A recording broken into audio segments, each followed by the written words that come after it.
Assalamu alaikum and hello everyone. So, Welcome to the very first episode of HR Realities on Suleiman Talks.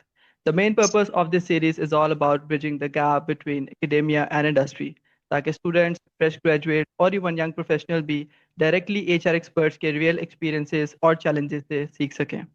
आज मेरे साथ है mister Usman Farooq जो कि CEO हैं TRL Consultants के which is an HR consulting firm. Sir, thank you so much for joining me. thank you. It's a pleasure. Sir, can you share your background and career journey and how you became the CEO of TRL?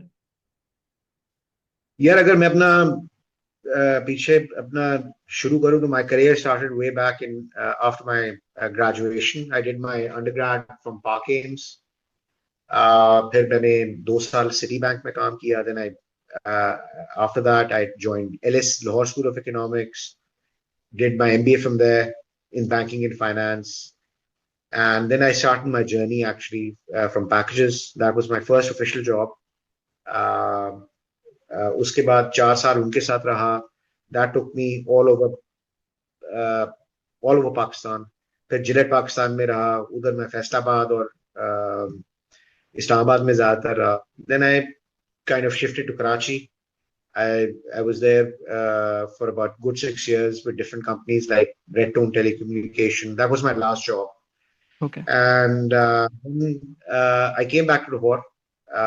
Couldn't find a proper job here. And then I founded this company in 2012. 2012. That is where मेरा actually journey start हुआ है. उस वक्त मैं अकेला था.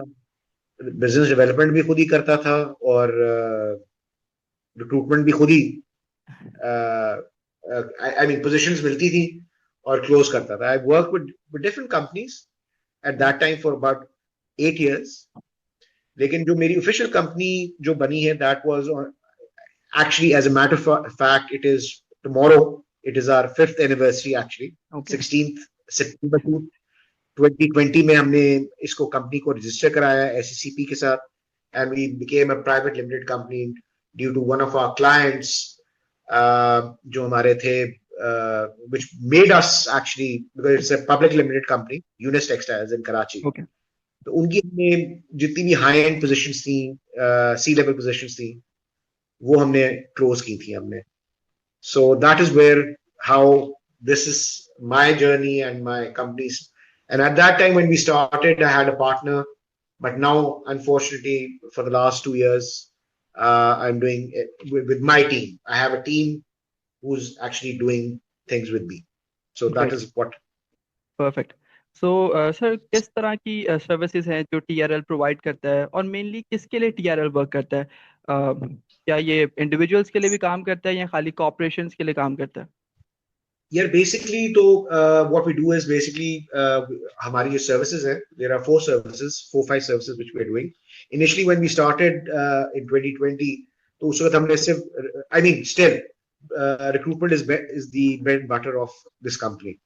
But in the last two years, we started training and development, learning and development basically, and we've also got into human resource consultancy. हमने different अभी as such कोई project किया नहीं है. We have bidded for it, Okay. but management consultancy भी है. फिर we are into हमने एक नया 6 months पहले हमने एक digital marketing के लिए भी खोला है, but avenues अभी हमने खोली है. So inshallah we are looking forward henceforth के inshallah we look forward के जी के अब हमने कुछ 2-3 मतलब गवर्नमेंट लेवल पे हमने गवर्नमेंट ऑर्गेनाइजेशंस के साथ काम किया है. To name a few, Punjab thermal power, फिर CBDA जो हमारा है यहाँ वॉल्टन एयरपोर्ट जहाँ बना है उधर उनके साथ काम किया है. एंड देन मतलब अगर आप रिक्रूटमेंट साइड पे चले जाओ, this is training and development. लेकिन अगर हमने बैंक ऑफ पंजाब के लिए किया है. बैंक ऑफ पंजाब हमारे साथ एक्चुअली ओपन हाउस उनके काफी हमारे साथ ट्रेनिंग्स की है. Recruitment is one of the basic things we have done, and that has been going on for the last 12 years, 13 years as a matter of fact. तो उस वक्त भी यही था कि हम we have worked with companies like Nestle, we have worked with companies like Unis Textiles. Very nice. We have worked with Samsung to name a few. हमने जोंग के साथ भी काम किया है. We were one of the recruiters. So we work with good big names and we हमने startups के साथ काम किया. हमने and we are working across the industry. To name a few, हमने काफी बड़ा काम, हमने एक प्रोजेक्ट किया था 2022 में, आई थिंक ये 21 सितंबर में, जब हमने ये कंपनी रजिस्टर करवाई थी 22 में, सॉरी, उस वक्त हमने ये एक बहुत बड़ा प्रोजेक्ट हमने अबाउट 5 मिलियन का हमने किया था with a IT company. They were launching their services here in Pakistan, in Lahore and Islamabad. तो उनकी हमने एक रिक्रूटमेंट ड्राइव की थी जिसमें हमने तकरीबन 5-6 मिलियन का हमने काम किया था. और उनका नाम था, I don't recall their name actually. थे customers in the last 5 years आए, so you just tend to forget the names. Okay. So that is how. तो sir what is business model actually, how it works, मतलब जो businesses हैं, जो recruitments जिन्होंने आपको use किया, टीएलएल को के प्लेटफॉर्म को यूज़ किया हायरिंग के लिए, तो वो क्या जॉब डिस्क्रिप्शन शेयर करते हैं आपके साथ, अपनी एक्सपेक्टेशन शेयर करते हैं, how you match the candidates the companies? That all depends on what the client requires. अब हमारा जो एक छोटा क्लाइंट होता है, अगर बिग क्लाइंट है तो वो तो जेडी शेयर करता है. और हम उनको specifically when we are actually signing them up, तो हम उनको पहले ही बता देते हैं कि एवरीबडी सेज के जी 100% मैचिंग होनी चाहिए. So there is no 100% matching in the practical world. Actually ये शायद पढ़ाया जाता होगा कि 100% मैचिंग होती है. Practically it is not possible at all. So normally जो वेटेज दिया जाता है वो 60 to 70% जेडीज का एक व्हाट यू कॉल मैचिंग होती है. जो स्मॉल ऑर्गेनाइजेशंस होती हैं वो they just give us an idea, because हमने, क्योंकि across the last 12-13 years we have worked on so many positions, so we tend to understand those kind of things. लेकिन उसमें भी कभी कभार होता है कि sometimes because small organizations होती हैं तो they don't have a practical idea कि what they are looking for actually. अब अकाउंट्स ऑफिसर है, अकाउंट्स ऑफिसर की एक बड़ी चीज रिसीवेबल्स में भी आ सकता है, ऑडिटिंग में भी आ सकता है, it could be anything. So it all depends what they are requiring. So उसके लिहाज से फिर हम उनको एक आइडिया उनसे ले लेते हैं, छोटी कंपनीज के से, and then we start working on the position. हम एकदम नहीं, we don't एकदम हम पोजीशन के ऊपर काम नहीं करना शुरू करते. सर जैसे आपने बात की हायरिंग की, तो हायरिंग के लिए एक बड़ा ही इम्पोर्टेंट टॉपिक है जो स्टूडेंट्स बहुत कंफ्यूज होते हैं कि अच्छा अब कौन से स्किल सेट चाहिए आज की जॉब मार्केट के लिए, करंट मार्केट के लिए, कौन से स्किल्स हैं जो हम एक्वायर करें, कंपनीज किन स्किल सेट कौन से स्किल सेट को देख रही है, और जेडीज में क्या बेसिकली उनके रिफ्लेक्ट कर रहा होता है, और how a candidate can be a perfect fit for organisations. यार एक्चुअली व्हाट देखो, हर पोजीशन के लिए अपनी एक स्किल सेट होती है. सेल्स के लिए मेरे हिसाब से, फॉर एग्जांपल, अगर आप सेल्स का एरिया सेल्स मैनेजर या उस तरह की चीज ढूंढ रहे हो, तो because me I being from sales and business development, I personally feel के एक सेल्स का जो सबसे बड़ा स्किल सेट होना चाहिए ना, जो मैं आई थिंक हमने एक बात भी की थी पहले भी, कि उसको ट्रैवलिंग करने का शौक होना चाहिए, उसको बंदों से मिलने का बड़ा शौक होना चाहिए, उसको बोलने का बड़ा शौक होना चाहिए. So these are the basic 3 skill sets, these are the skill sets. मैं इनको skill sets इसलिए कहता हूँ because this was in me as well. जबकि I'll be very honest with you, I would like to share this, कि मेरा जो undergrad और मेरा जो MBA, that is banking and finance. Okay. और मैंने बैंकिंग साइड और या फाइनेंस साइड पे मैं बिल्कुल कभी भी नहीं गया in my 16-17 years of my career. हाँ, अब मैं थोड़ी सी बैंकिंग, मतलब वो बैंकिंग भी देखता हूँ और फाइनेंस भी खुद कर रहा हूँ, क्योंकि अपनी कंपनी में अकेला खुद ये सारा मैनेज कर रहा होता हूँ. But otherwise I personally feel skill sets are very very necessary. अब एक आईटी साइड पे अगर आप चले जाओगे तो आईटी की हमारे जो यहाँ सबसे बड़ा एक इशू जो मैंने एक बड़ा क्लाइंट की तरफ से हमें जो बड़ा फीडबैक आता है वो ये आता है कि हमारे जो लड़के कोडिंग नहीं उनको आती. उनको कोडिंग में क्या होता है, what they do is Google खोल लेते हैं, इंटरव्यू दे रहे होते हैं और उधर से टाइप कर रहे होते हैं कि जी देख रहे होते हैं and they are typing the codes, which is not good. So practically I don't know the companies जो आईटी की हैं, दे एक्चुअली टीचिंग जब इंटर्नशिप्स होती हैं, are they teaching this thing? Because हमारे जमाने में जो इंटर्नशिप्स होती थी ना, वो सिर्फ फोटो कॉपिंग तक होती थी। हम्म, आजकल की इंटर्नशिप्स में प्रैक्टिकली चीजें सिखा रहे हैं, नहीं सिखा रहे। There are very very few companies at that time, और आई गेस दिस टाइम, अभी हम, क्योंकि हमने वेरी ऑनेस्टली इंटर्नशिप्स में हमने काम नहीं किया कभी, ओके, वेरी ऑनेस्टली। हमने एमटीओज में भी कभी गए, हम एक्चुअली जो भी पोजीशंस हमारी होती हैं, they start from executive level and they go up to the C level, बिल्कुल, सीईओ लेवल तक जाती है। सो उसकी हर पर्टिकुलर एक एग्जीक्यूटिव की पोजीशन की अपनी स्किल सेट रिक्वायरमेंट या, होती है, but practically you should be very practical, I personally feel, और आप कॉन्फिडेंट हो।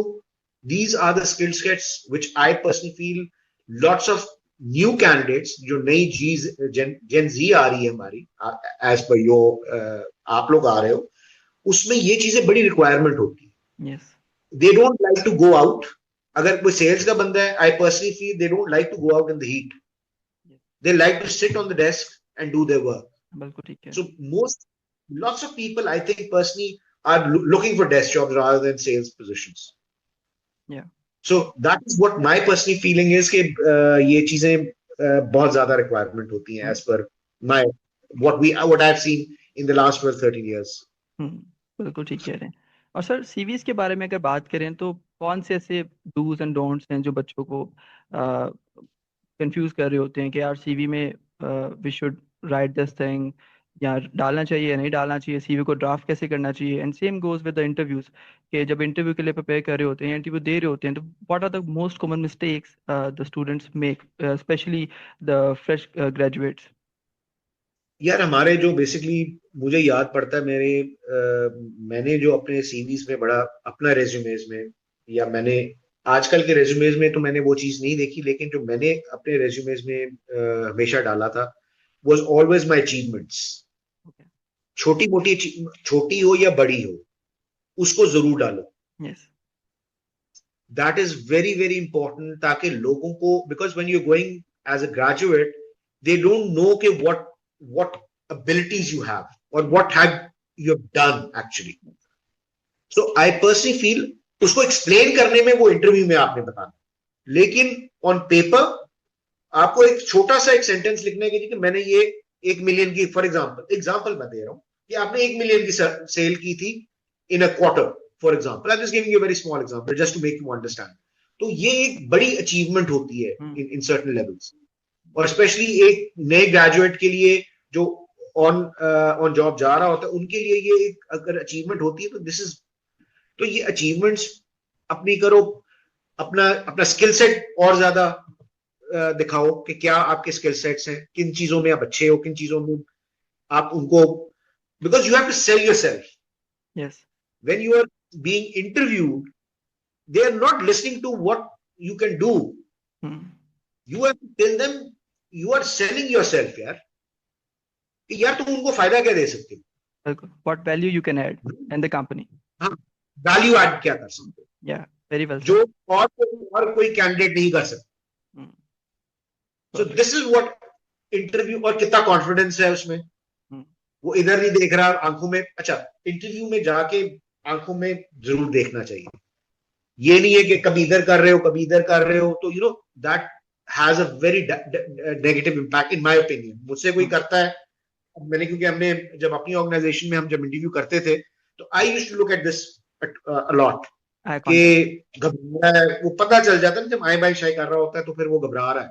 सो this is what are the things I practically looked at during our interviews for my position which I have hired for. बिल्कुल ठीक। और sir अगर हम बात करें टीएलएल के हवाले से, कोई इंडिविजुअल्स हैं, बिजनेसेस हैं, वो आपकी सर्विसेज लेना चाहते हैं, how they can reach out to TLL और किस कांटेक्ट कर सकते हैं? Time, very honestly, way back 5 years ago, हम तो उस वक्त ईमेल्स करते थे, ईमेल मार्केटिंग करते थे टू डिफरेंट ऑर्गेनाइजेशंस, लेकिन अब क्योंकि वेबसाइट इज ऑन, हमारी गूगल पे भी अवेलेबिलिटी होती है, सो व्हाट, अब नॉर्मली मुझे मार्केट नहीं जाना पड़ता, मतलब कॉर्पोरेट सेक्टर में जाना नहीं पड़ता। what they do is they give me a call, they set up a meeting, and then I go there, या ऑनलाइन हो जाती है या ऑनलाइन ज्यादा होती है. अब प्रैक्टिकली जाना टू अ ऑर्गेनाइजेशन वो नहीं होती, because everybody is busy. So everybody wants to have one place. तो वो ज्यादातर हम ऑनलाइन मीटिंग्स कर लेते हैं और फिर हम उनसे शेयर कर देते हैं कि व्हाट आर वी एक्चुअली, हम क्या चार्ज करते हैं. बिकॉज फिर वो हैगलिंग होती है, जिससे आपको पता है यहाँ पाकिस्तान में होती है. तो we come to conclusion and then we sign agreement with them. So, sir, और जहां तक एक कैंडिडेट की बात है, उनसे हम ये lots of people approach us for jobs, लेकिन वो प्रैक्टिकल उनके लिए उस वक्त नहीं होता. Because the reason we don't, अगर पोजीशन के लिए वो उस वक्त फिट होता है तो देन वी डू शेयर. लेकिन वो फिर रेज्यूमे बैंक में हमारी जो डेटाबेस है उसमें वो रेज्यूमे चला जाता है. perfect. तो once that position pops up, अगर हमारे पास वो कोई पोजीशन आती है तो वो पॉप अप हो जाते हैं एंड देन वी वो अपनी डेटाबेस से हम निकाल के उन पर्टिकुलर कैंडिडेट्स को फिर हम अप्रोच करते हैं. Great. It could take 1 year, it could take immediately, so it all depends on the situation. Right. Sir, looking ahead, what is your vision for TRL? यार मेरा तो विजन है, like I think we discussed it a day or two before as well. और मेरा एक बड़ा जी चाहता है कि मैं इंटरनेशनल वर्क करूं जरा, स्पेशली एचआर कंसल्टेंसी में. रिक्रूटमेंट में हमने we almost 2 years ago, 3 years ago, we almost set up a company in the UK, but unfortunately it didn't materialize. But this is what my plans are in the next 5 years, inshallah, कि हम HR consultancy, learning and development, that is trainings, और अगर कुछ digital marketing side पे हम अगर ये तीन चीजें अगर हम इंटरनेशनली कर सकें in the next 5 years, that is my am actually. कि मैं ये एक मेरा गोल है कि ये मैं किसी तरह कर सकूं. I am trying for that actually. बिल्कुल सही. तो sir, thank you so much for sharing your thoughts and real experience. मुझे लगता है कि हमारे लिसनर्स, स्पेशली फ्रेश ग्रेजुएट्स और इवन बिजनेसेस के लिए ये बहुत हेल्पफुल होगा. With that we will close today's episode. बहुत शुक्रिया once again sir, and I really enjoyed this conversation. So मिलते हैं अगले एपिसोड में एक नए HR एक्सपर्ट के साथ. तब तक के लिए गुड बाय एंड खुदा हाफिज.